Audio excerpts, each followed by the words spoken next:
Natutulog ako kung ano na naman naisip ng utak ko. Puro kalokohan.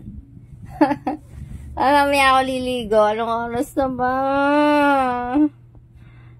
Nauna naman yung pag-a-addict ko sa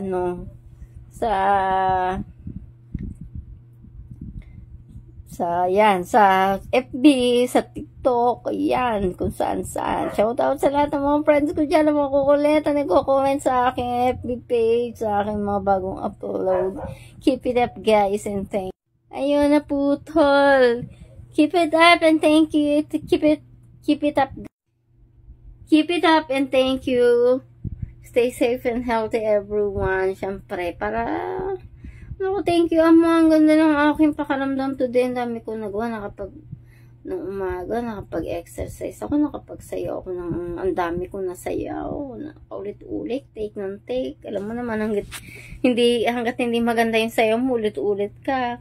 Kailan take ako, ganun pa rin, pangit pa rin. And, ayun, tapos paglinis ako ng kaunti. And hanggang ngayon, ito pa, meron pa rin akong energy. Thank you, Ama. Hoping na ganito. Sana laging ganito. Hayop na laging ganito. Ba? Bukas, ano naman kaya ang plano ko? Yan. Ngayon daw, kailangan longer videos. At naman, hindi ako naliligo. Nagpainit ako kaninang umaga, hindi natuloy yung aking papacheck up ako. So, yung pinainit ko, sayang lang kasi hindi naman ako naligo. Nagsasayaw-sayaw pa ako. Tapos, yun, dami kong ginawa. Wala na.